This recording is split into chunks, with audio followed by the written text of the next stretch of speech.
12 വർഷങ്ങൾക്ക് മുമ്പ് മലയാളികളുടെ മനസ്സിലേക്ക് പട്ടം പോലെ പാറിപ്പറന്നിറങ്ങിയ നായികയാണ് മാളവിക മോഹനൻ.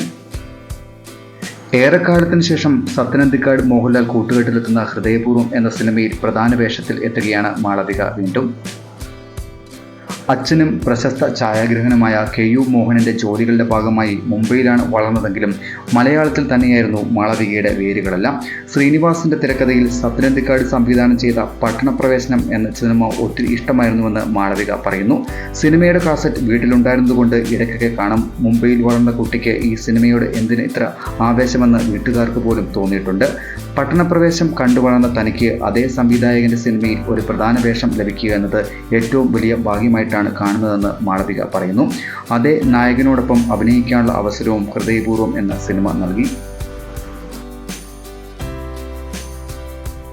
ഹൃദയപൂർവ്വം സിനിമയെ ക്ലോസ് ടു മൈ ഹാർട്ട് എന്ന് വിശേഷിപ്പിക്കാനാണ് മാളവികയ്ക്ക് ഇഷ്ടം. ഒരുപാട് ആസ്വദിച്ച് ചെയ്ത സിനിമയാണെന്ന് മാളവിക പറയുന്നു. കുട്ടിക്കാലം മുതൽ കണ്ട് ആരാധിച്ച മോഹൻലാലിനെ അടുത്തുനിന്ന് കാണാനും അദ്ദേഹത്തിനൊപ്പം അഭിനയിക്കാനും കഴിഞ്ഞതും ആദ്യ ദിനങ്ങളിൽ അവിശ്വസനീയമായ ഒരു അനുഭവം പോലെയായിരുന്നുവെന്ന് മാളവിക പറയുന്നു. അഭിനേതാവ് എന്ന നിലയിലും താരം എന്ന നിലയിലും അദ്ദേഹത്തിൽ നിന്ന് ഒരുപാട് പഠിക്കാൻ കഴിഞ്ഞു. പയ്യന്നൂരിലെ തറവാട്ടിൽ മുത്തശ്ശിക്കും കുടുംബാംഗങ്ങൾക്കും ഒപ്പമാണ് ഇത്തവണത്തെ ഓണം. മുംബൈയിലും സുഹൃത്തുക്കളും കുടുംബവുമൊത്ത് ഗംഭീരമായി ഓണം ആഘോഷിക്കാറുണ്ടെന്നും മാളവിക പറഞ്ഞു. ഹൃദയപൂർവ്വത്തിനൊപ്പം 2025 വലിയ സന്തോഷം ആദ്യ തെലുങ്ക് ചിത്രത്തിന്റെ റിലീസാണ്.